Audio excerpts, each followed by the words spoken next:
નમસ્તે દીકરીઓ. આજે આપણે ધોરણ 7 ગણિત વિષયની અંદર માહિતીનું નિયમન પ્રકરણ 3 છે એનો અભ્યાસ કરશું.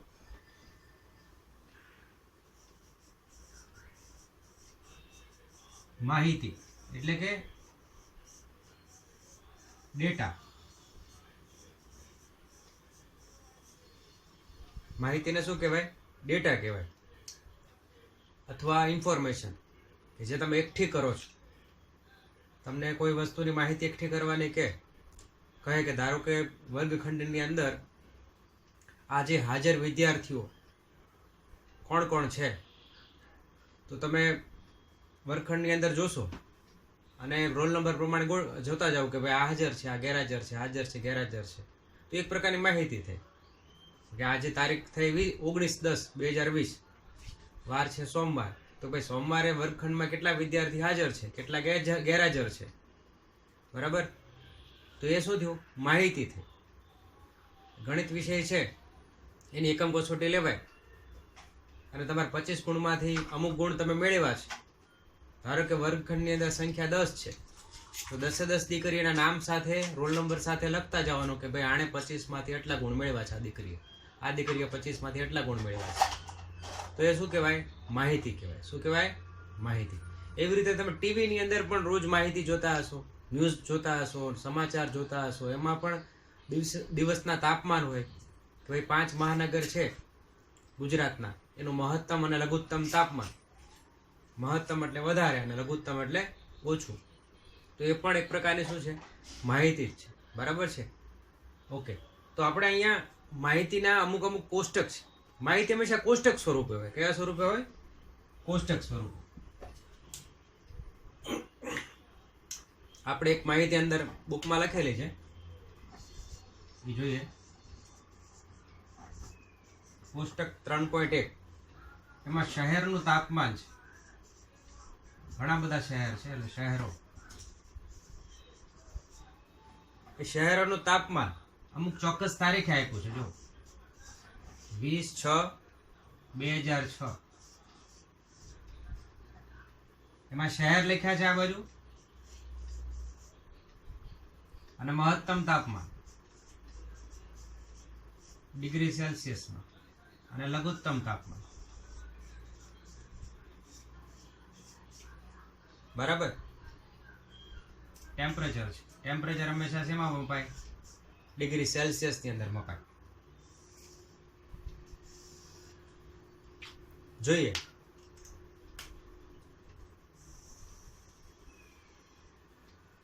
અમૃતસર લઈએ પહેલા. તો અમૃતસરનું તાપમાન છે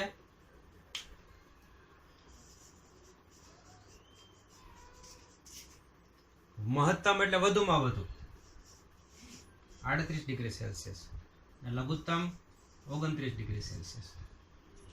પછી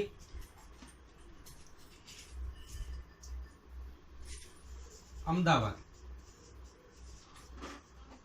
તો અમદાવાદનું કેટલું છે?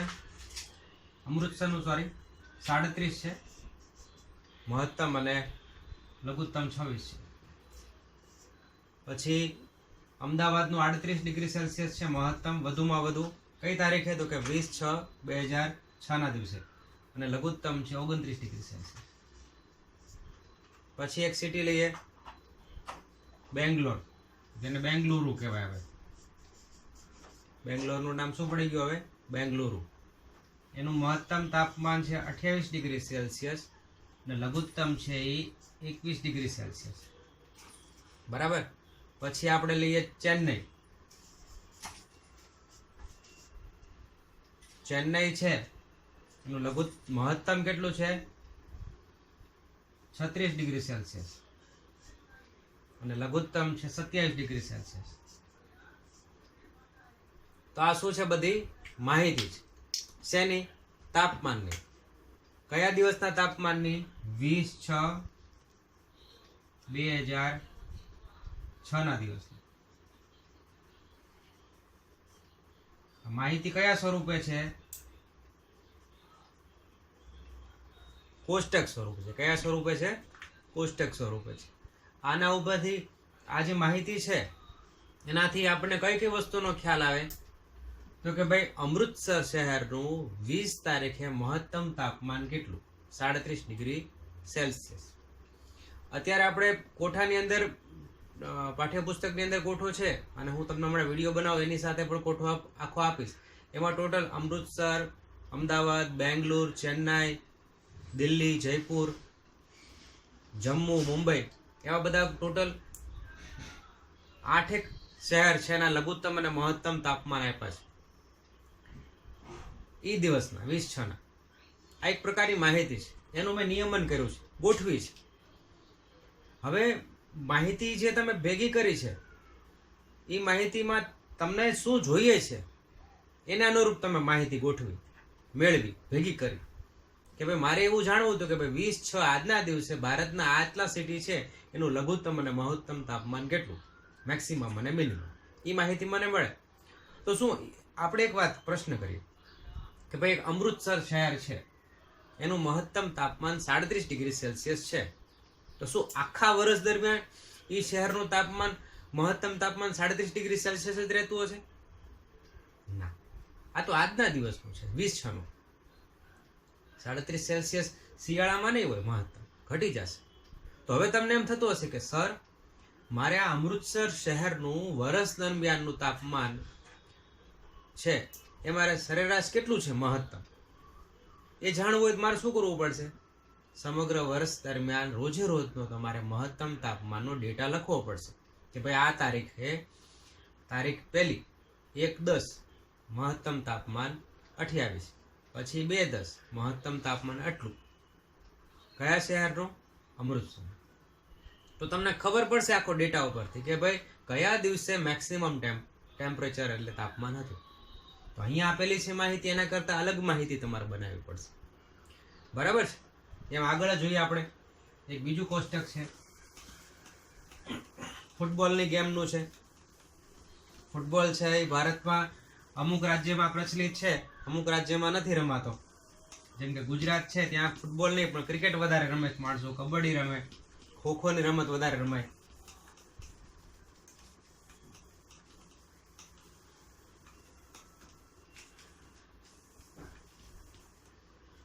હવે જોઈએ ફૂટબોલ વર્લ્ડ કપ.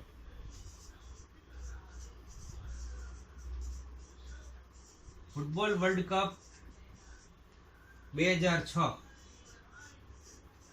એના પરિણામ આપેલા છે. યુક્રેન છે સાઉદી અરબને, યુક્રેન વર્સિસ સાઉદી અરબ 4-0 થી હરાયું. કોણે? યુક્રેને. કોને? સાઉદી અરબને. પછી સ્પેને, ટ્યુનિશિયા એક શહેર દેશ છે, કેટલાથી હરાયું? 3-1 થી. એવી રીતે સ્વિટ્ઝરલેન્ડ છે શહેર, ઠંડુ શહેર છે, એણે સ્ટ્રોંગોને, એ આફ્રિકાનો દેશ છે, બરાબર, એને હરાવ્યું 2-0. તો હવે તમને એમ થતો હશે કે ભાઈ ફૂટબોલ વર્લ્ડ કપની 2006ની આ અમુક મેચ છે એના પરિણામ જે ન્યૂઝપેપરમાં લખ્યા હોય એમાંથી આપણે આ માહિતી એકઠી કરેલી છે કે ભાઈ એ વર્લ્ડ કપની અંદર આ 6 દેશો છે એના આ 2 દેશો વચ્ચેના પરિણામ જે આવ્યા હતા એનું રિઝલ્ટ આવું આવ્યું. એક પ્રકારની શું થઈ? માહિતી થઈ. પછી એક સરસ મજાની બીજી માહિતી લઈએ.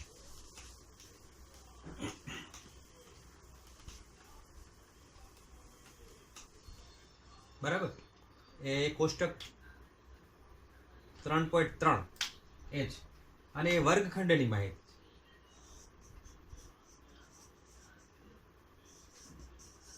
શું માહિતી છે? તો કે એક વર્ગમાં ધારો કે ધોરણ 7 અથવા ધોરણ 6,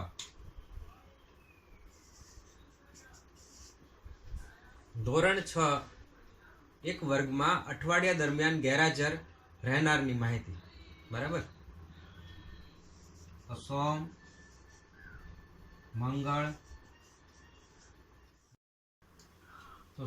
મંગળ, બુધ, ગુરુ, શુક્ર અને શનિ.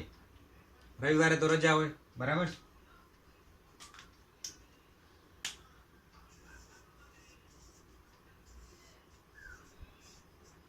આ વર્ગખંડની અંદર ટીચર માહિતી ભેગી કરે, શિક્ષક હોય અથવા મોનિટર હોય એ પણ માહિતી ભેગી કરી શકે.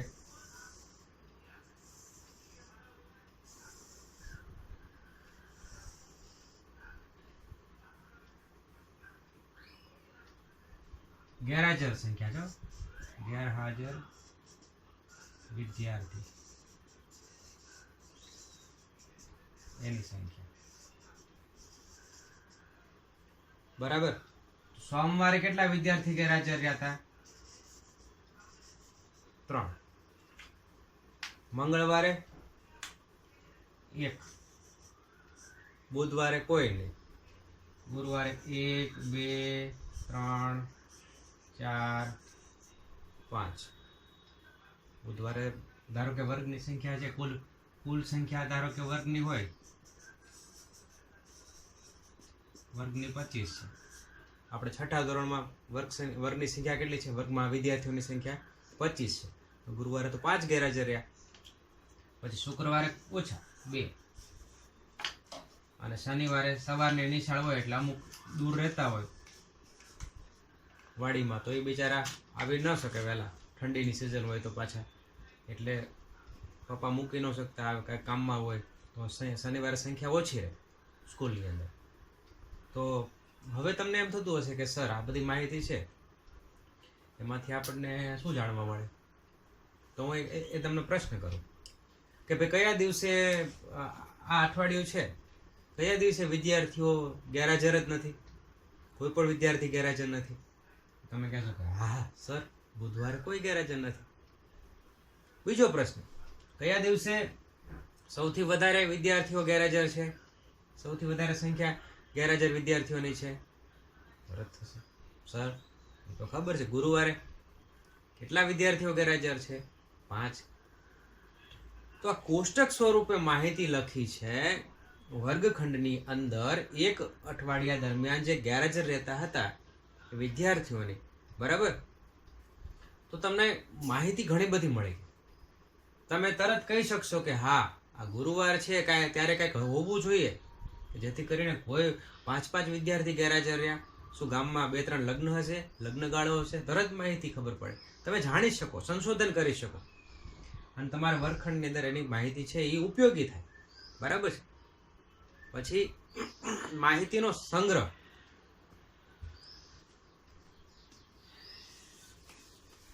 માહિતીનો સંગ્રહ એટલે માહિતી એકઠી કરવી. માહિતી શું કરવી? એકઠી કરવી.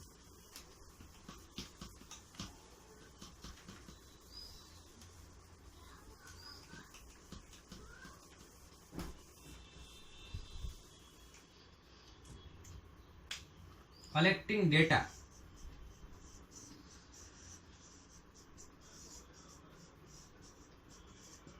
એના પહેલા માહિતી એટલે ડેટા, એ ખાસ યાદ રાખજો.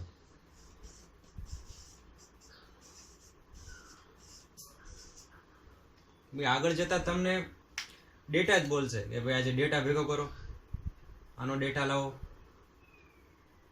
કોલેજમાં જશો ત્યારે, સાયન્સ રાખશો ત્યારે બધો ડેટા માંગશે એ લોકો. તમારી પાસે માહિતી શું છે ભાઈ બોલો તો આ માહિતીનો સંગ્રહ એટલે કે કલેક્ટિંગ ડેટા. હવે માહિતી તમારે એકત્ર કરવાની. સંગ્રહ એટલે શું કરવાનું?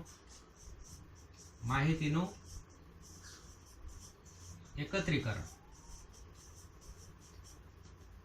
માહિતીનું એકત્રીકરણ કરવું હોય તો સૌથી પહેલા એ જાણવું પડશે કે માહિતી છે એનો ઉપયોગ શેના માટે કરવાનો છે. એક તો ખાસ ઉપયોગ માહિતીનો ક્યાં કરવાનો છે.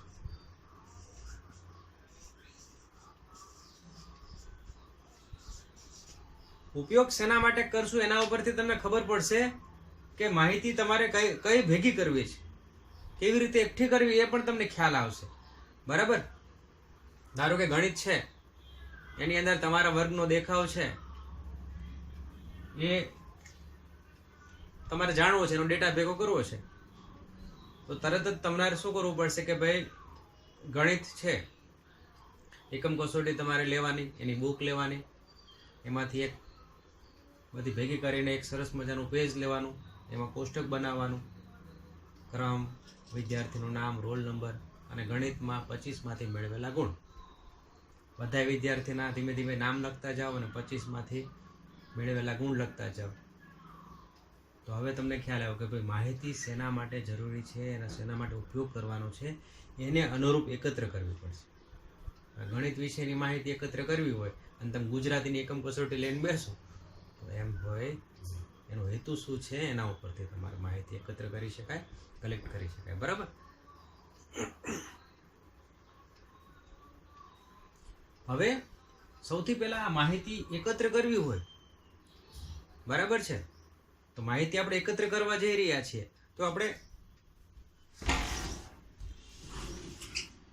માહિતી એકત્ર કરવા જઈ રહ્યા છીએ, કલેક્ટ કરવા જઈ રહ્યા છીએ, એનાથી ફાયદો શું થશે કે જ્યારે તમારે માહિતી ગોઠવવી હશે ત્યારે તમે સરળતાથી ગોઠવી શકશો. ડેટા કલેક્ટ કરતા હશો ત્યારે તમને સરળતા શું પડશે કે ધારો કે ગણિત વિષય છે એની માહિતી તમે એકઠી કરો છો કે ભાઈ મારા વર્ગના વિદ્યાર્થીઓનો દેખાવ કેવો છે, તો હું સૌથી પહેલાં શું કરીશ, ફ્રેમવર્ક કરીશ કે ભાઈ એકમ કસોટીની બુક ભેગી કરી લઈશ, પછી એક કાગળ લઈ લઈશ, પછી આની અંદર ડેટા બધો ઉતારવા માટે પહેલાં તો એકમ કસોટી ચેક કરેલી છે કે નહીં જોઈ લઈશ, બધી બરોબર માર્ક લખેલા છે, પછી હું મને સરળતા રહેશે કામ કરવામાં. બરાબર છે. પછી આપણે લઈએ માહિતીની ગોઠવણી.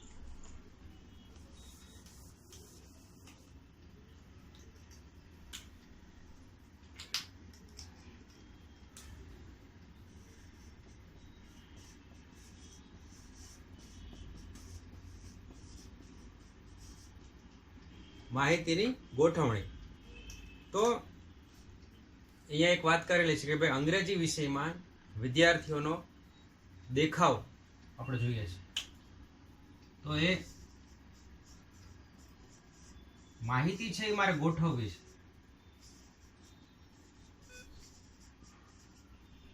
તો મેળવેલ ગુણ છે હું લખું છું. બરાબર છે. એક બેન છે, ધારો કે આપણે એક વર્ગ શિક્ષિકા બેન છે, એમાં લખ્યું નીલમબેન કરીને, એને એના અંગ્રેજી વિષયની અંદર બાળકોએ જે પરફોર્મન્સ કર્યું છે, દેખાવ કર્યો છે, બરાબર છે, એને સમજવું છે કે મારું કયું બાળક છે એ હોશિયાર છે અંગ્રેજી વિષયમાં અને કયું નબળું છે. નબળા હશે એને આપણે ધ્યાન દેવું હશે એટલા માટે. તો એને પાસે ડેટા છે પણ એને ખ્યાલ નથી આવતો કે ભાઈ મારું કયું બાળક હોશિયાર છે, કયું ઠોઠ છે, નબળું છે. 23, 35, 48, 30, 25, 46, 13, 27, 32 અને 38. તો 50માંથી મેળવેલ ગુણ છે અલગ અલગ વિદ્યાર્થીઓના. અહીંયા આપણે વિદ્યાર્થીઓની છાપ છે, એનો દેખાવ, એ તમને ખ્યાલ નહીં આવે કે કયો વિદ્યાર્થી હોશિયાર છે, કયો ઠોઠ છે. તો આ માહિતી કેવી છે? અપૂરતી છે. અપૂરતી માહિતી છે એને આપણે ગોઠવવી પડશે પહેલા, જેથી કરીને તમને આઈડિયા આવશે કે મારું કયું બાળકનો દેખાવ સારો છે, કયું નબળો છે. બરાબર. તો એના કોઈ સહકર્મચારી હતા, ધારો કે ગણિત વિષયના શિક્ષક હોય, તો એને મદદરૂપ થાય કે ભાઈ ચાલો બેન, હું તમને આ માહિતી છે અને એકત્ર ગોઠવવામાં ચોક્કસ રીતે એમાં હું તમને મદદ કરું. તો એ શું કરશે, આપણે આખો ગોઠવો નહીં લખીએ પણ તમને સમજૂતી સ્વરૂપે આખી વાત સમજાવી દઉં.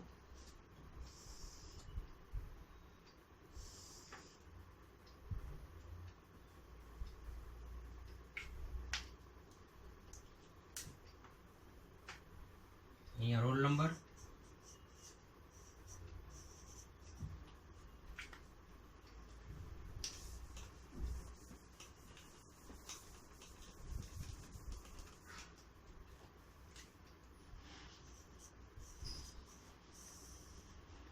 પછી નામ,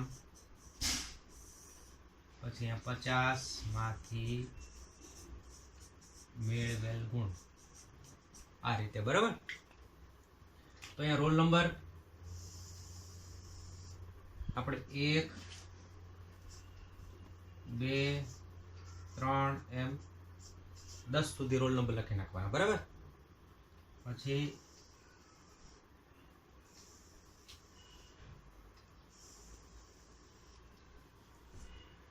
નામ શું છે પહેલા રોલ નંબર વાળા વિદ્યાર્થીનું? અજય. તો અજય 50 માંથી કેટલા મેળવ્યા? 23 ગુણ. પછી અરમાન, એણે 50 માંથી કેટલા ગુણ મેળવ્યા? 35. પછી આશીષ, એણે 50 માંથી કેટલા ગુણ મેળવ્યા? 48. આવી રીતે તમારે 10 વિદ્યાર્થીઓના નામ, એના રોલ નંબર અને એને 50 માંથી મેળવેલા ગુણ છે એ લખી નાખવા. બરાબર. તો હવે નીલમબેનને એક સરળતા એ થઈ ગઈ કે ભાઈ મારા કયા વિદ્યાર્થીએ ગણિત વિષયમાં અંગ્રેજી વિષયની અંદર કેટલા માર્ક મેળવ્યા છે. તરત પ્રશ્ન કરે, મગજમાં એમ થાય કે ભાઈ આશીષે કેટલા ગુણ મેળવ્યા હશે 50 માંથી અંગ્રેજી વિષયમાં. તરત કોષ્ટક જોશે તો ખબર પડશે કે ભાઈ 50 માંથી આશીષને 48 ગુણ આવ્યા છે. બરાબર છે. કયા વિદ્યાર્થીને, ધારો કે એમ કે કયા વિદ્યાર્થીને સૌથી ઓછા ગુણ આવ્યા છે, તો તરત નામ બોલો તો ભાઈ એનો રોલ નંબર. તો જય છે, એનો રોલ નંબર 7 છે અને એને 13 જ ગુણ મેળવ્યા છે. સમજાય છે? તો એ માહિતી તરત એને હવે આઈડિયા આવી ગયો. પણ હજી ગોતવું પડે, શોધવું પડે કે કયા વિદ્યાર્થીએ વધુ ગુણ મેળવ્યા છે ને કયા વિદ્યાર્થીએ ઓછા ગુણ મેળવ્યા છે. એ થોડુંક અલગ પડે શોધવામાં. તો આપણે એક કામ કરીએ.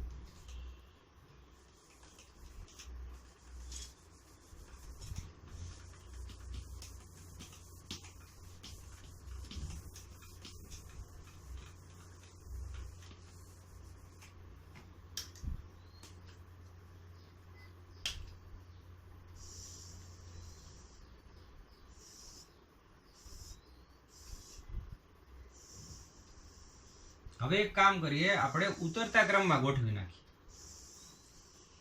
મેળવેલ ગુણ છે એને ઉતરતા ક્રમમાં ગોઠવીએ. તો રોલ નંબર જોવાનો કે ભાઈ સૌથી વધારે માર્ક કોના છે, કયા ગુણ છે? 48. કોણે મેળવ્યા છે? રોલ નંબર 3 આશીષ. એને કેટલા ગુણ મેળવ્યા છે 50 માંથી? 48. પછી એના કરતા ઓછા કોણે મેળવ્યા છે? કે 6 નંબર છે ગોવિંદ, રોલ નંબર 6. એને કેટલા મેળવ્યા છે? 46. પછી એના પછીના ક્રમે કોણ આવે છે ઉતરતા ક્રમમાં એના કરતા ઓછા? કે નીરજ. એનો રોલ નંબર શું છે? 10. એને કેટલા ગુણ મેળવ્યા છે? 38. એવી રીતે જોતા જશો તો છેલ્લે જે 10મો વિદ્યાર્થી છે, લખતા જવાના આપણે, જય. એને કેટલા ગુણ મેળવ્યા છે? 13. તો આ કોષ્ટક છે એ ઉપરના કોષ્ટક કરતા થોડુંક અલગ છે. માહિતી એની એ જ છે, પણ ગોઠવવાની પદ્ધતિ બદલાઈ ગઈ, ગોઠવવાની રીત બદલાઈ ગઈ. અહીંયા તરત આપણને આઈડિયા આવી જશે કે કયા વિદ્યાર્થીએ સૌથી વધુ ગુણ મેળવ્યા છે, તો કે આશીષ છે. એના કરતા ઓછા ગુણ કેટલા કોણે મેળવ્યા છે? ગોવિંદે. ઉપરના કોષ્ટક ઉપરથી તમને એ ખબર પડી જતી હતી શોધીને કે ભાઈ આશીષ છે એને 48 ગુણ મેળવ્યા છે, વધુમાં વધુ છે. પછી એના પછી કોણે ગુણ બીજા નંબર ઉપર કોણ હશે અંગ્રેજી વિષયમાં? એ જો જાણવું હોય પાછું ગોતવું પડે, આપણે શોધવું પડે, બધાના માર્ક જોવા પડે. બધાના માર્ક જોયા પછી એના કરતા ઓછા હોય એ ચેક કરવા પડે. તો એ થોડુંક અઘરું કામ થઈ જાય. પણ જો આ રીતે માહિતી તમે ગોઠવો તો તરત જ તે પહેલો, બીજો, ત્રીજો ક્રમ જેને આવ્યો હશે અંગ્રેજી વિષયની તરત ખબર પડશે કે સૌથી પહેલા આશીષ 48, ગોવિંદ 46 અને નીરજને 38. તરત આઈડિયા આવે કે ટોપ 3 કોણ છે. પહેલામાં એ નહોતી ખબર પડતી, હમણાં અગાઉ કોષ્ટક દોર્યું હતું. બીજું તમને સૌથી ઓછા ગુણ મેળવનાર કોણ છે એ પણ અહીંયા ખબર પડી જાય. જેમ કે જય 7 નંબર રોલ નંબર 7 અને 13 ગુણ છે. તરત આઈડિયા આવી જાય ભાઈ એના ઉપર ધ્યાન દેવાની જરૂર છે. સરખામણી કરી શકો કયો વિદ્યાર્થી નબળો છે, કયો હોશિયાર છે. બરાબર.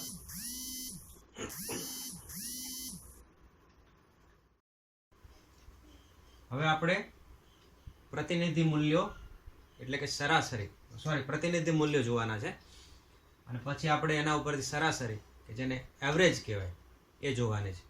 Representative value. બરાબર છે. તો રિપ્રેઝેન્ટેટિવ વેલ્યુ એટલે શું કે આપણે અહીંયા એક દ્રષ્ટાંત આપ્યું છે બુકની અંદર. પહેલા કહી દઉં કે ભાઈ આપણે અત્યારે પાના નંબર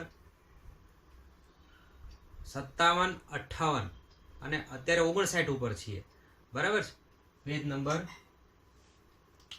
57, 58 અને 59, એમાં 59 ઉપર અત્યારે આ માહિતી આપેલી છે, બરાબર છે. પ્રતિનિધિ મૂલ્યો. હવે એક દીકરી છે, ધારો કે ઈશા, દરરોજ સરેરાશ 5 કલાક અભ્યાસ કરે છે. એવરીડે કેટલા કલાક હોમવર્ક કરે છે? 5 કલાક. બહુ હોશિયાર છોકરી છે. સરેરાશ 5 કલાક. કેટલા કલાક હોમવર્ક કરવાનો ટાઈમ? 5 કલાક સરેરાશ. તો આ જે 5 કલાક છે એને રિપ્રેઝેન્ટેટિવ વેલ્યુ કહેવાય. તો એનો અર્થઘટન એવો થશે કે દરરોજ, એટલે કે સોમવારે 5 કલાક વાંચતી હશે, મંગળવારે 5 કલાક વાંચતી હશે, બુધવારે 5 કલાક વાંચતી હશે? ના. આ સરેરાશ 5 કલાકનો અર્થ એવો થાય કે એણે અઠવાડિયા દરમિયાન જે વાંચ્યું હશે એની સરેરાશ 5 કલાક આવી. તો એવું બની શકે કે ક્યારેક એણે 3 કલાક જ વાંચ્યું હશે. ધારો કે બુધવાર છે તો એણે 3 કલાક જ વાંચ્યું હોય, પણ શુક્રવારે એણે 8 કલાક પણ વાંચ્યું હશે, સોમવારે એણે 2 કલાક વાંચ્યું હશે, પણ શનિવારે પાછું 7 કલાક વાંચ્યું હશે. તે બધાની સરેરાશ કાઢી 7 દિવસની, એ કેટલી આવી? 5 કલાક. એટલે આપણે એવું બોલી શકીએ કે દરરોજ એણે સરેરાશ 5 કલાક સમય ફાળવ્યો હશે અભ્યાસ માટે. શેના માટે? અભ્યાસ માટે. તો અહીંયા કયો શબ્દ ખાસ આવ્યો? સરેરાશ. બરાબર. હવે બીજો પ્રશ્ન, બીજું વિધાન કે વર્ગની અંદર વિદ્યાર્થીઓની સરેરાશ ઉંમર, આપણે ધોરણ 7, બરાબર, એને વર્ગના વિદ્યાર્થીઓની સરેરાશ ઉંમર કેટલા વર્ષ છે? 12 વર્ષ. તો અહીંયા એ શબ્દ કયો વાપરો? સરેરાશ.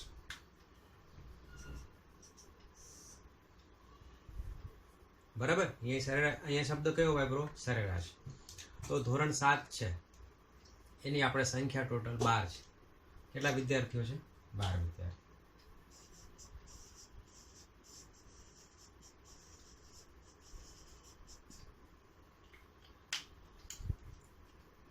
માહિતી ભેગી કરી શકો કે ભાઈ રોલ નંબર, વિદ્યાર્થીનું નામ અને એની ઉંમર. અલગ અલગ નામ રાખે. કાવ્યાંજલિ બેન છે, પછી પ્રતીક્ષાબા છે, બધી દીકરીઓના નામ પ્રમાણે આપણે ઉંમર લખતા જવાની. તો શું બધાની ઉંમર 12 વર્ષ જ હશે? ના. અમુક દીકરી મોટા હશે, અમુક દીકરી કેવા હશે? 11 વર્ષના હશે, નાના હશે. પણ બધાની ઉંમર 12 વર્ષ નહીં. પણ એવું કહી શકાય કે ઈ વર્ગના, ધોરણ 7ના વર્ગના વિદ્યાર્થીઓની સરેરાશ ઉંમર કેટલી થાય? 12 વર્ષ. તો 12 વર્ષ છે ઈ સરેરાશ ઉંમર, એટલે કે વધુમાં વધુ ઉંમર જેની હશે અને ઓછામાં ઓછી ઉંમર હશે એની વચ્ચેની આ વેલ્યુ છે.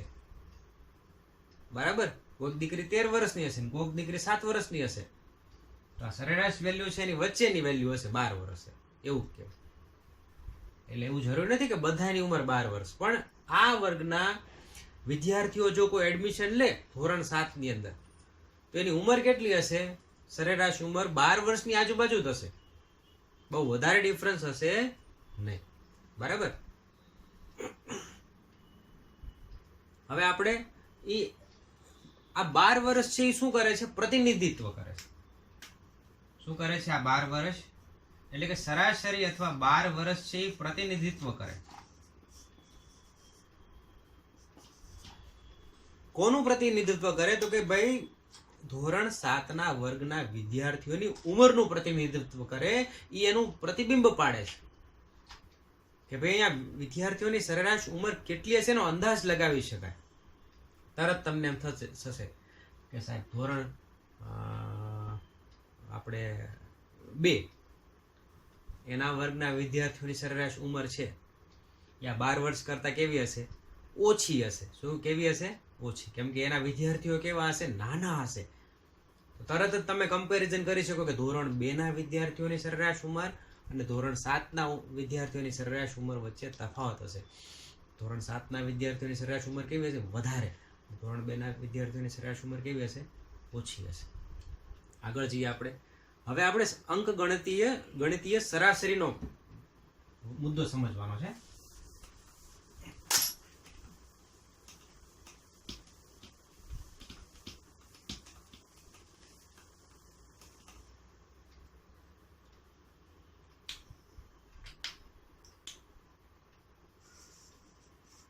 અંક ગણિતીય સરાસરી. બરાબર, અંક ગણિતીય સરાસરી.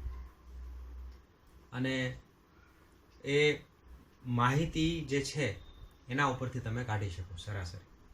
માહિતી જે એકત્ર કરેલી હોય, માહિતીનો જે સમૂહ છે એના ઉપરથી તમે શું કાઢી શકો? સરાસરી કાઢી શકો. બરાબર, એવરેજ છે ને કહેવાય, મીન કહેવાય, એરિથમેટિક મીન. મીન પણ શબ્દ વપરાય સરાસરી માટે. બે વાસણ છે, આપણે ઉદાહરણ લઈએ એક સરાસરી સમજવા માટે. બે વાસણ, એમાં વાસણ એક છે, એમાં કેટલા લીટર દૂધ છે? 20 લીટર દૂધ છે. અને વાસણ 2 ની અંદર 60 લીટર દૂધ છે.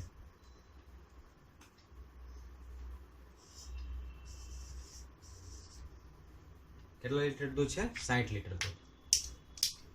હવે તરત થશે કે મારો એક ઈરાદો એવો છે કે બંને વાસણની અંદર સરખા પ્રમાણમાં દૂધ મારે ભરવું છે. આમ નહીં, એકમાં વધારે ને એકમાં ઓછું નહીં. તો હું શું કરું? તો એના માટે આપણે શું કરવું પડે? સરાસરી ગોતવી પડે. શું કરવું પડે? સરાસરી. કેમ મળશે? તો કે દૂધનો, હવે આપણે ગણિત તરફ જઈ રહ્યા છીએ એટલે હવે થોડુંક ધ્યાન આપજો, કેમ કે હવે દાખલા આવશે ગણવાના. દૂધનો કુલ જથ્થો અને નીચે આવશે વાસણની સંખ્યા. દૂધનો કુલ જથ્થો કેટલો છે? તો કે 20 લીટર ને બીજા 60 લીટર. એ બેનો કુલ જથ્થો એટલે સરવાળો કરવાનો. અને વાસણ કેટલા છે? 2. તો 20 ને 60 કેટલા થાય? 80. એને 2 વડે ભાગવાના. બરાબર, તો આપણે જોઈએ કેટલો આવશે. 8 ના અવયવ પાડો. એક અવયવ 2 આવવો જોઈએ, જેથી કરીને ઉપર નીચેથી અવયવ લોપ થઈ જાય. 2 ચોકુ ને 8. મીંડું તો મીંડું રહેવાનું છે પાછળ આવડવા. 2 ચોકુ 8. બગડો શું થઈ જાય? ઉડી જાય. જવાબ શું આવ્યો? 40 લીટર તમે એક પાત્રમાં ભરો અને 40 લીટર તમે બીજા વાસણમાં ભરી દો. એક વાસણમાં 40 લીટર ભરો, બીજા વાસણમાં 40 લીટર ભરો. તો અહીંયા શું કરીએ? આપણે એક મેથેમેટિક પ્રોસેસ કરી, ગાણિતિક પ્રક્રિયા કરી. અને કઈ પ્રક્રિયા કરી? સરાસરીની પ્રક્રિયા, જેને કહેવાય મીન. આગળ જોઈએ. બરાબર, થોડાક હજી ઉદાહરણ લઈએ જેથી કરીને તમને વધારે આઈડિયા આવે.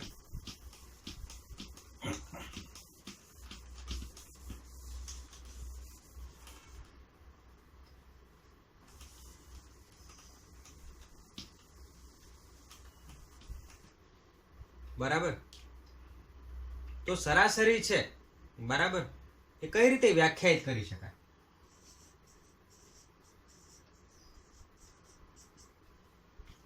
સરાસરી એટલે બધા અવલોકનોનો સરવાળો.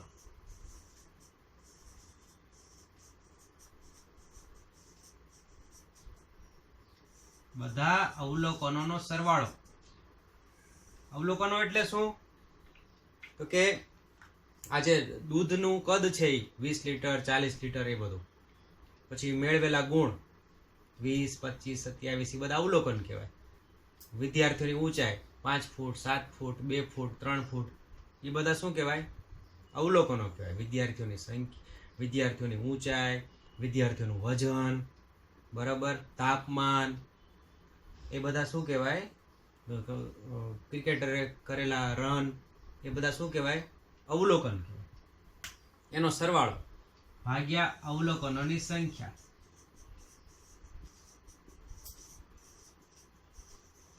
તો અહીંયા અવલોકન ઉપરના ઉદાહરણમાં કેટલા અવલોકન લીધા હતા આપણે? 2. કેમ કે વાસણ કેટલા હતા? 2. તો વાસણ 2 હતા એટલે અવલોકન કેટલા કહેવાય? 2. એટલે અવલોકનની સંખ્યા 2. અને બધા અવલોકનનો સરવાળો એટલે તો કે જે દૂધ હતું લીટરમાં એનો સરવાળો કરવાનો. 20 લીટર અને 60 લીટર એવી રીતે 20 + 60 ભાગ્યા 2. આ એક સૂત્ર ખાસ યાદ રાખજો.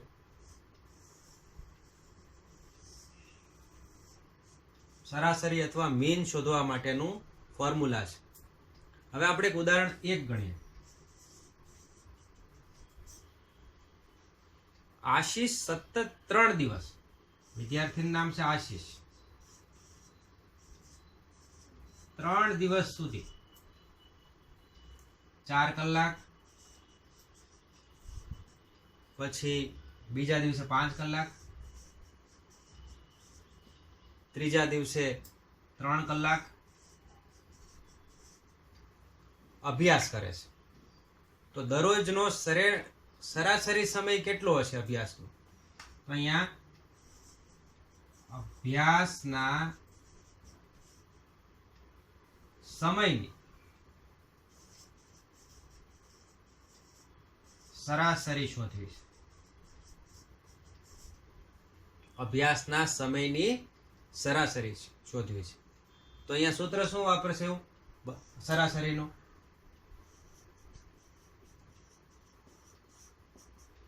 બધા અવલોકનોનો સરવાળો ભાગ્યા અવલોકનોની સંખ્યા. બરાબર? એટલે કે બધા અવલોકનનો સરવાળો એટલે શું થશે? તો કે અભ્યાસ માટે ફાળવેલો કુલ સમય.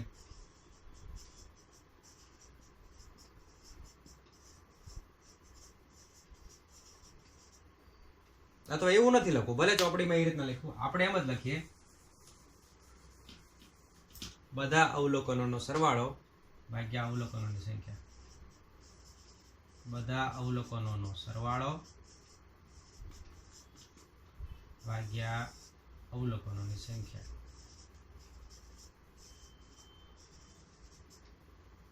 બરાબર? અવલોકનોનો સરવાળો ભાગ્યા અવલોકનોની સંખ્યા. તો અવલોકનો કયા છે?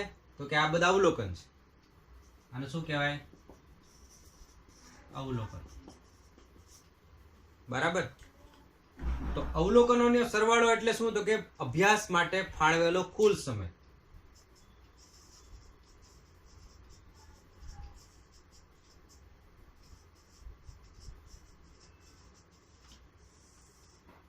અને અવલોકનોની સંખ્યા એટલે અભ્યાસ કરેલ દિવસોની સંખ્યા. કેમ કે અવલોકનો કેટલા છે? 3. એટલે અભ્યાસ કરેલ કુલ દિવસ. તો કુલ દિવસ કેટલા? તો કે 3.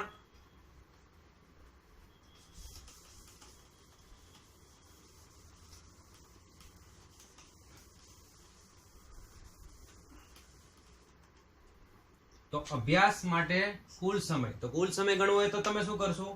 4 કલાક વત્તા 3 કલાક, સોરી વત્તા 5 કલાક વત્તા 3 કલાક. અને અવલોકનની સંખ્યા એટલે દિવસોની સંખ્યા. અવલોકનની સંખ્યા શું આવશે? દિવસોની સંખ્યા. દિવસોની સંખ્યા કેટલી આવે? 3 દિવસ.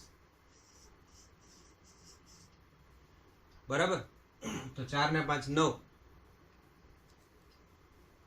9 ને 3 12, 12 ભાગ્યા 3, 3 ચોકું ને 12 એટલે 4 જવાબ આવે.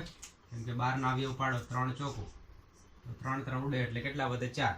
તો 4 કલાક પ્રતિ દિવસ છે એ કોની સરાસરી થઈ? અભ્યાસની.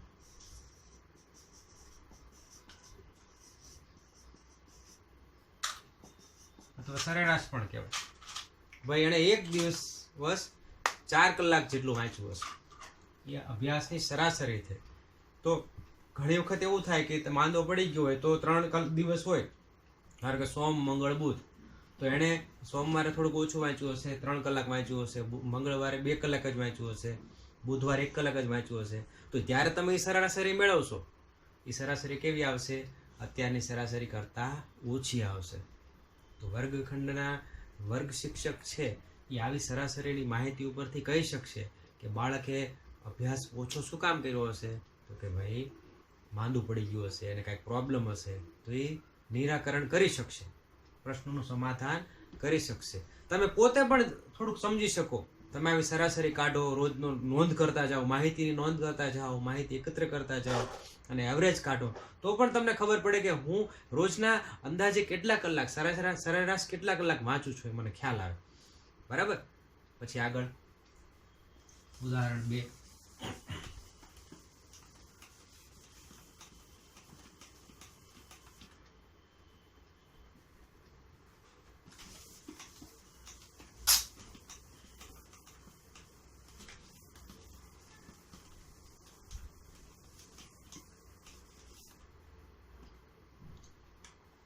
ઉદાહરણ 2 છે ક્રિકેટની રમતનું છે.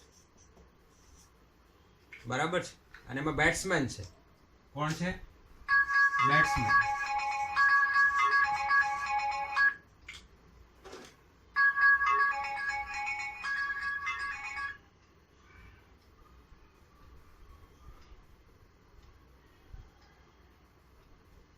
અલ્ફાબેટનો ફોન આવે છે.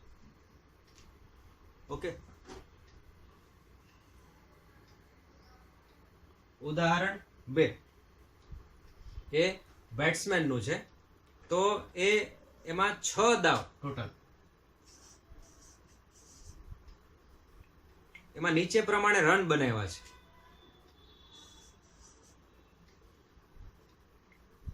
કેટલા રન આપણે લખીએ? 36, 35, 50, 46, 36, 35, 50, 46, 60 અને 55. આવી રીતે રન બતાવ્યા છે. અને એ રનની મારે સરાસરી શોધવી છે.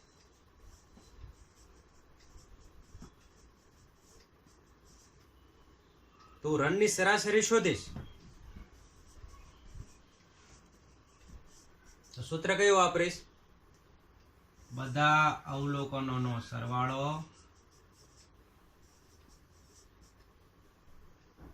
ભાગ્યા અવલોકનોની સંખ્યા.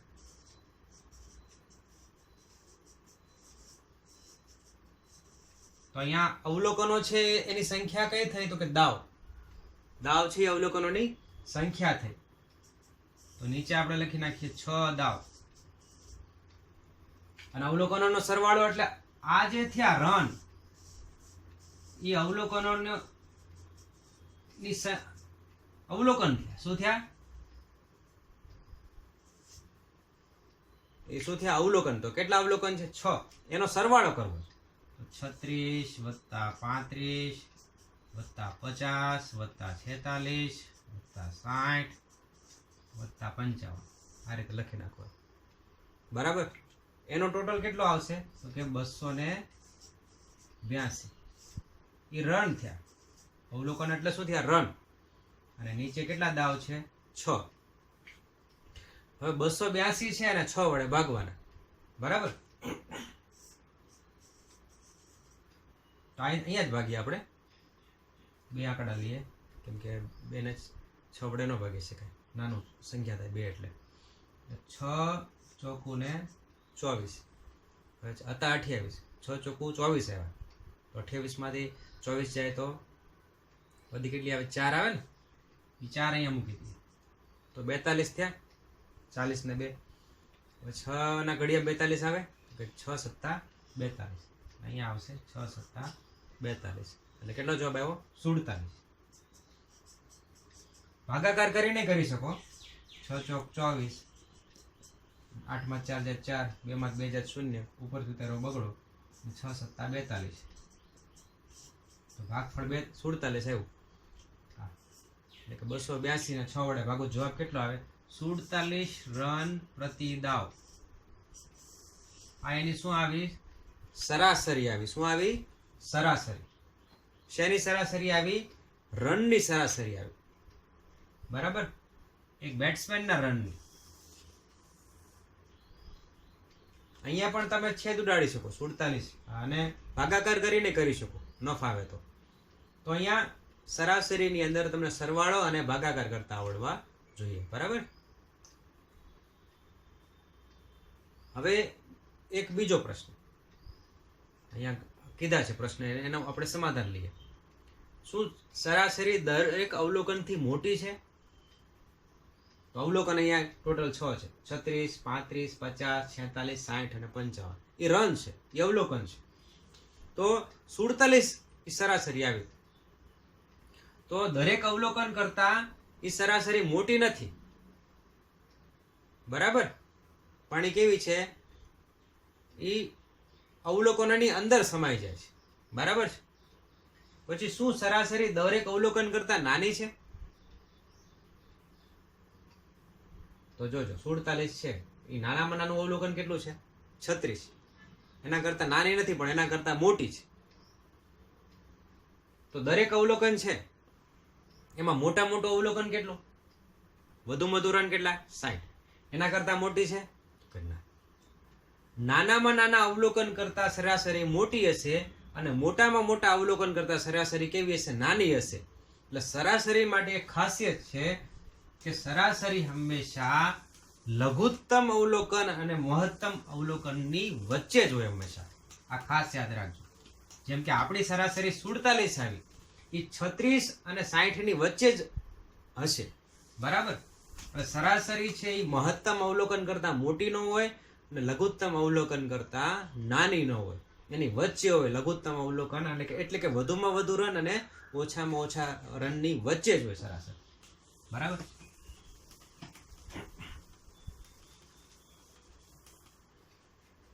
હવે જોઈએ આપણે બીજી એક વાત, વિસ્તાર.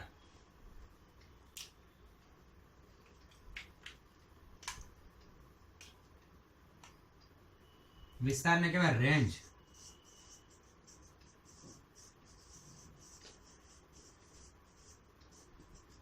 વિસ્તાર એટલે રેન્જ. તો પાછો ઉદાહરણ લઈએ આપણે વિસ્તાર શોધવા માટે. ઉદાહરણ 3. એક શાળા છે, 10 શિક્ષકો, એની ઉંમર વર્ષની અંદર લખું છું. બરાબર. 32, 41, 28, 54, 35, ભલે બેટા 26, 23, 33, 38 અને 40. બરાબર. આ 10 શિક્ષકોની વર્ષમાં ઉંમર છે. બરાબર. તો અહીંયા સૌથી વધુ ઉંમરવાળા તથા સૌથી ઓછી ઉંમરવાળા શિક્ષકની ઉંમર કેટલી?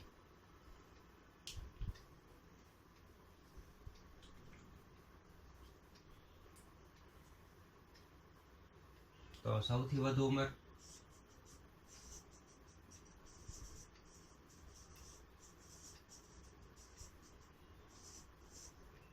ચોપન.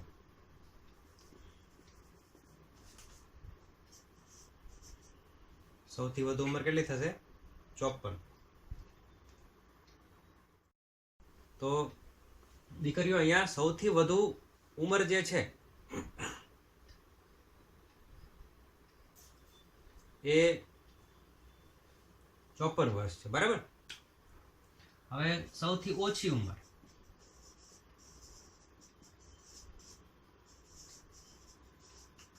તો કેટલી હશે? સૌથી ઓછી ઉંમર છે 32, 41, 28, 54 એમ જોતા જવાનું. 23 છે સૌથી ઓછી ઉંમર છે. બરાબર. પ્રશ્ન એવો કર્યો હતો કે સૌથી વધુ ઉંમરવાળા તથા સૌથી ઓછી ઉંમરવાળા શિક્ષકની ઉંમર કેટલી, એનું સમાધાન અહીંયા મળી ગયું. પછી બીજો પ્રશ્ન, શિક્ષકની ઉંમરનો વિસ્તાર. શિક્ષકની ઉંમરનો વિસ્તાર એ તમે હજી શીખ્યા નથી, એટલે એ હું તમને કરાવું છું. વિસ્તાર તમારે ગણવો હોય ઉંમરનો કે રનનો કે હાજર સંખ્યાનો કે ઊંચાઈનો કે વજનનો, તો તમારે સૌથી મોટું અવલોકન હોય એમાંથી સૌથી નાના અવલોકનને બાદ કરવાનું. અહીંયા અવલોકન છે એ ઉંમર છે, તો સૌથી મોટી ઉંમર એટલે કે 54 વર્ષની અંદરથી તમારે 23 વર્ષ બાદ કરવાના. બરાબર છે? એટલે કે મહત્તમ માંથી આ સૌથી વધુ એટલે મહત્તમ, એ મહત્તમ અવલોકન થશે. સૌથી ઓછી ઉંમર એટલે લઘુત્તમ અવલોકન થશે. તો મહત્તમ અવલોકન માંથી લઘુત્તમ અવલોકન બાદ કરવાનું. એટલે કે 54 માંથી 23 બાદ કરો તો 31 વર્ષ આવે. આપણે બીજી પેન વાપરીએ. 31 વર્ષ છે એ માહિતીનો વિસ્તાર થયો, ઉંમરનો વિસ્તાર. અહીંયા કોનો વિસ્તાર થયો? ઉંમરનો વિસ્તાર. ક્લિયર? પછી ત્રીજો પ્રશ્ન કે શિક્ષકોની સરાસરી ઉંમર ગણો. બરાબર? ત્રીજો પ્રશ્ન.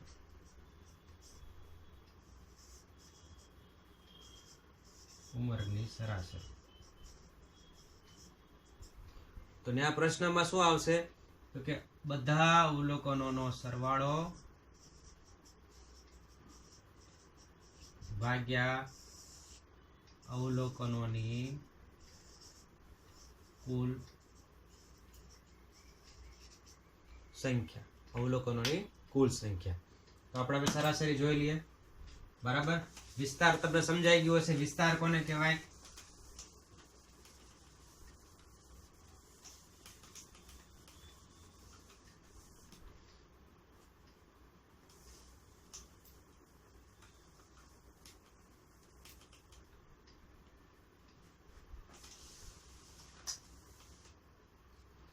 તો શિક્ષકોની ઉંમરની સરાસરી, તો બધા અવલોકનોનો સરવાળો. તો અવલોકનો એટલે શું? તો કે ઉંમર જે વર્ષમાં આપી છે એ, એટલે બધી ઉંમરોનો સરવાળો કરવાનો.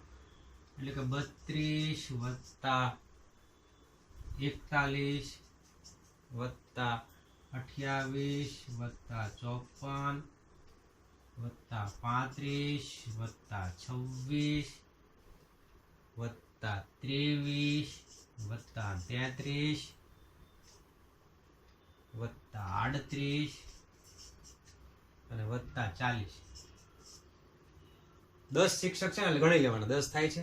1 2 3 4 5 6 7 8 9 અને 10. એ 10 નો સરવાળો કરવાનો, સાદા સરવાળાની જેમ.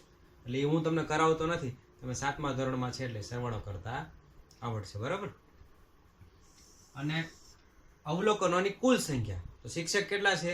એ શિક્ષકની સંખ્યા એ અવલોકનની સંખ્યા. તો 10 શિક્ષક. બરાબર છે? અને અહીંયા ઉંમર એટલે અહીંયા વર્ષમાં આવશે ને. તો ટોટલ સરવાળો કેટલો થશે? 350 ભાગ્યા 10 શિક્ષક. 350 ને 10 વડે ભાગવાના. અંશ અને છેદમાં એકમના સ્થાને શૂન્ય છે એટલે શૂન્ય ઉડી જશે પાછળથી એકમના સ્થાને. 35 ભાગ્યા 1 એટલે 35 વર્ષ. બરાબર? ઈ શું મળી? સરાસરી. બરાબર છે? એ સરાસરી ઉંમર મળે 10 શિક્ષકની. એટલે અમુક શિક્ષક છે 35 વર્ષ કરતા મોટા હશે, અમુક શિક્ષક છે 35 કરતા ઓછી ઉંમરના હશે. તો આ પ્રતિનિધિત્વ મૂલ્ય થયું ઉંમરનું, વર્ષનું. જો વધારે ઘરડા વિદ્યાર્થી શિક્ષકો હોત તો 70 વર્ષના 75 વર્ષના, તો આ સરાસરી મૂલ્ય કેવું આવત? મોટું આવત. જો યંગસ્ટર્સ વધારે હોત, નાની ઉંમરના વિદ્યાર્થીઓ શિક્ષકો વધારે હોત, તો આ પ્રતિનિધિત્વ મૂલ્ય કેવું આવત? સરાસરી મૂલ્ય ઓછું આવત. તો આ શિક્ષકોની ઉંમરનો ખ્યાલ બાંધવા માટે આ સરાસરી આપણને ઘણી બધી મહત્વપૂર્ણ થાય સરખામણી કરવા માટે. બરાબર છે? તો અહીંયા એ પૂરું થઈ ગયું. હવે થોડાક આપણે સ્વાધ્યાય 3.1 ના દાખલા જોઈએ.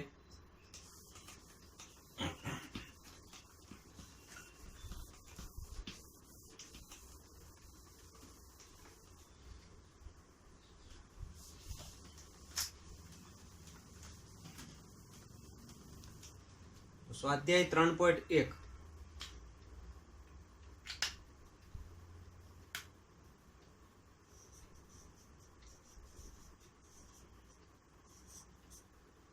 પાના નંબર ઉદાહરણ મેં તમને આજે પહેલું બીજું અને ત્રીજું કરાવી દીધું, બરાબર. હવે આપણે સ્વાધ્યાય 3.1 કરીએ. એમાં તમારા વર્ગના પહેલો દાખલો છે. કોઈ પણ 10 વિદ્યાર્થીઓની ઊંચાઈનો વિસ્તાર શોધો. કેટલા વિદ્યાર્થીઓ? 10 વિદ્યાર્થીઓ. 10. શેનો વિસ્તાર? ઊંચાઈનો વિસ્તાર.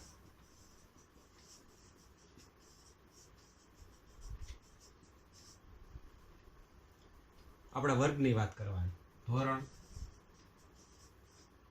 7. હવે આપણે ઊંચાઈ લખતા છીએ. 122 સેમી, 120 સેમી, 121 સેમી. આપણે 10 નહીં લઈએ, આપણે 5 લઈએ, ચાલો.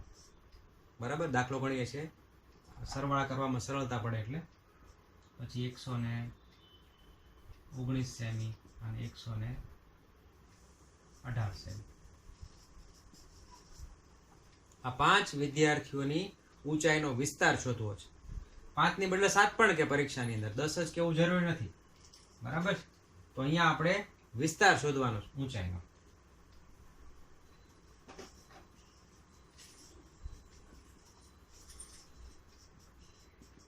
તો મહત્તમ અવલોકનમાંથી લઘુત્તમ અવલોકન બાદ કરવાનું. અવ એટલે અવલોકન અને મહત્તમ એટલે મહત્તમ. મહત્તમ અવલોકન કેવું છે? 122. લઘુત્તમ અવલોકન કેટલું છે? 118. તો 122 માંથી 118 જાય તો કેટલા સેમી આવે? આ બધી ઊંચાઈ છે ને, એ સેમીમાં આવશે. તો 4 સેમી છે એ શું થયો? વિસ્તાર થયો. શેનો વિસ્તાર? ધોરણ 7 ના 5 દીકરીઓની ઊંચાઈનો વિસ્તાર. 5 દીકરીઓની ઊંચાઈ આપેલી હશે, 10 દીકરીઓ તો 10 દીકરીઓની ઊંચાઈ આપેલી હશે. તમારે શું કરવાનું? મોટું મૂલ્ય લઈ લેવાનું અને નાનું મૂલ્ય લઈ લેવાનું. અને શું કરી નાખવાની? બાદબાકી કરી નાખવાની, એટલે તમને મળી જશે. આગળ જઈએ.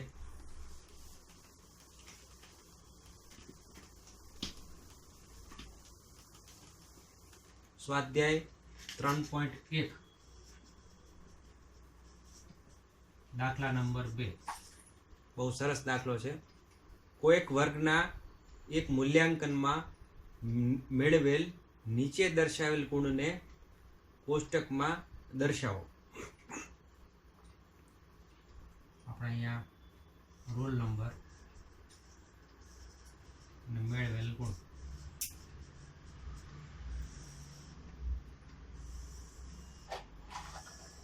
બરાબર, રોલ નંબર અને મેળવેલ ગુણ એવી રીતના કોષ્ટકમાં લખી નાખશો.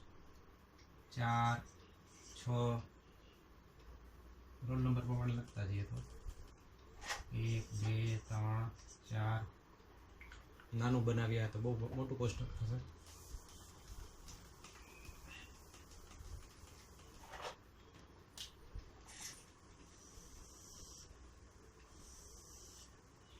અહીંયા રોલ નંબર, અહીંયા મેળવેલ ગુણ. બરાબર, 1, 2, 3, 4, 5, 6, 7, 8, 9, 10.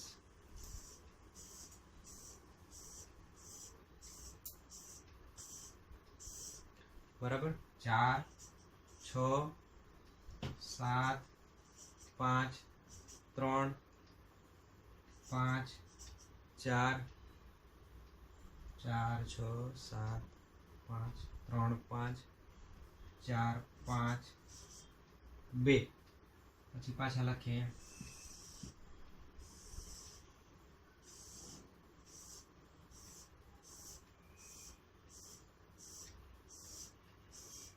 અહીંયા રોલ નંબર, અહીંયા મેળવેલ ગુણ. બરાબર 10 સુધી આવી ગયા જોવા 1 2 3 4 5 6 7 8 9 10 2 5 1 2 5 1 પછી 9 6 5 8 4 6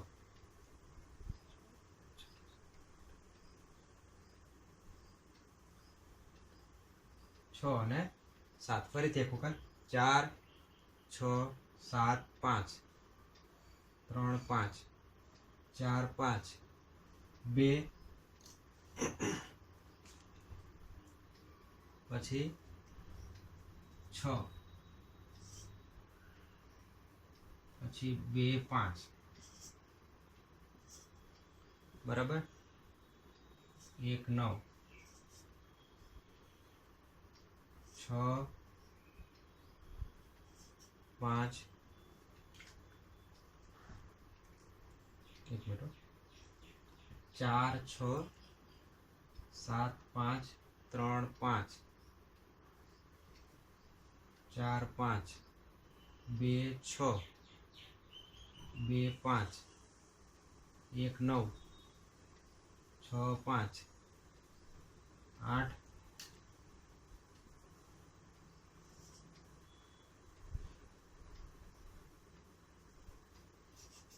4 અને 6 અને 7 એક નંબર ત્યાં ને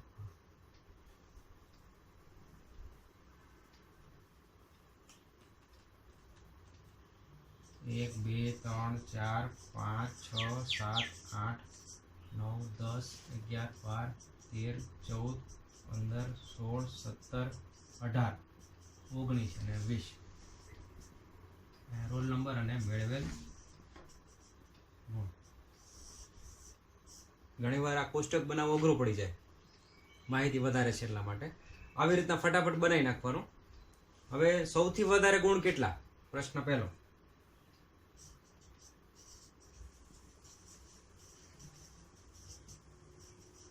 તો કોષ્ટકમાં તમે જો સૌથી વધારે ગુણ કયા છે? 9. બરાબર, 9 થી વધારે ગુણ ક્યાંય નહીં હોય. આ બધા રોલ નંબર છે. અહીંયા મેળવેલ ગુણ છે. કુલ કેટલા વિદ્યાર્થી છે? 20.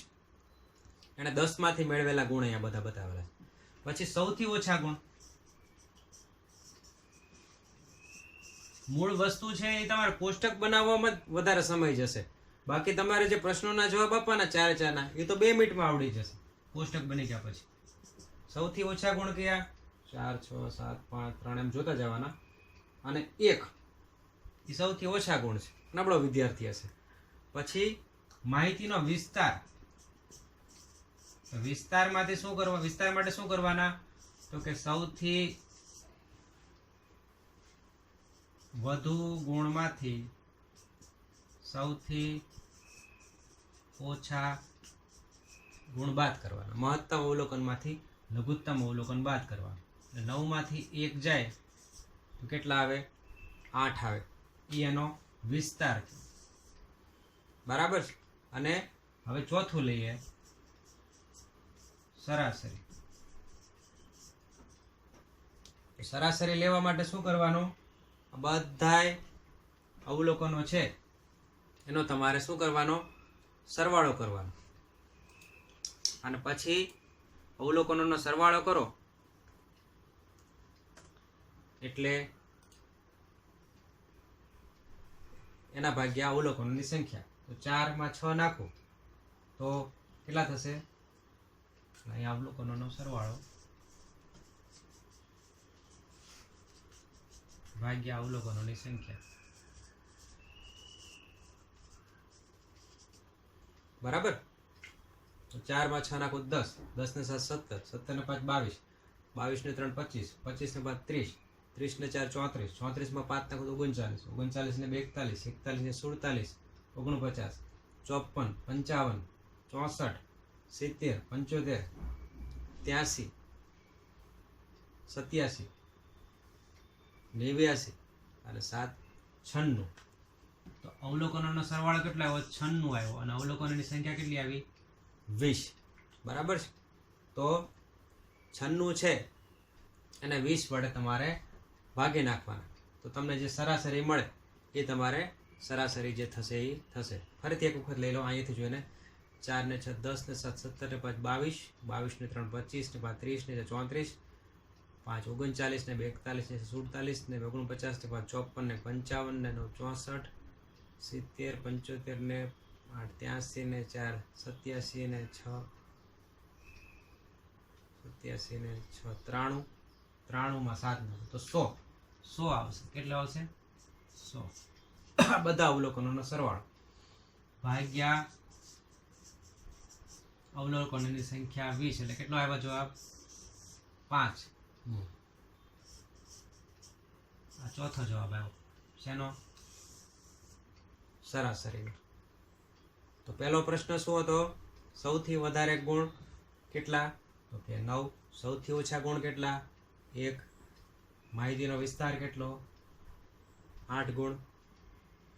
સરાસરી કેટલી? તો કે અવલોકનોનો સરવાળો. તો આ 20 નો સરવાળો કરવાનો અને પછી અવલોકનોની સંખ્યા 20 લખીને 100 ભાગ્યા 20 એટલે 20 5 અને 100 એટલે 5 જવાબ આવ્યો. હવે તમારે પ્રશ્ન નંબર 3 અને 4 છે એ તમારે જાતે કરવાનો છે, હોમવર્કની અંદર કરવાનો છે. તમને એમ થતું હશે કે સાહેબ લેક્ચર વધારે લીધો, ઘણું બધી માહિતી હતી, મારે એક સમયમાં પૂરી કરવાની હતી, અભ્યાસક્રમ થોડોક આપણો એ રીતે ચલાવવો પડે. ગણિત છે, NCERT એટલે કે આખા દિલ્હી બોર્ડનું, આખા ભારતનું એક જ અભ્યાસક્રમ છે, એટલે NCERTનો અભ્યાસક્રમમાં થોડું વધારે આવે કન્ટેન્ટ, થોડું ધ્યાન આપવું પડે, વાંચવું પડે, લખવું પડે. હોય છે સાવ સરળ, પણ કેવું હોય, લાંબુ હોય, લેન્ધી હોય થોડું, અને આપણે એમાંથી હાર્દ કાઢવાનો હોય બહાર. તો સ્વાધ્યાય 3.1 છે એનો પહેલો, બીજો, ત્રીજો, ચોથો દાખલો આપણે પાકી નોટમાં કરવાનો છે. અને ઉદાહરણ 3 પહેલું, બીજું ને ત્રીજું એ 61 62 નંબરના પેજ ઉપર છે, એ તમારે હોમવર્કમાં કરવાનું છે. તો અહીંયા આપણે લેક્ચર પૂરો કરીએ છીએ અને હોમવર્ક બરોબર કરજો, પાકી નોટ બરોબર કરજો. આભાર.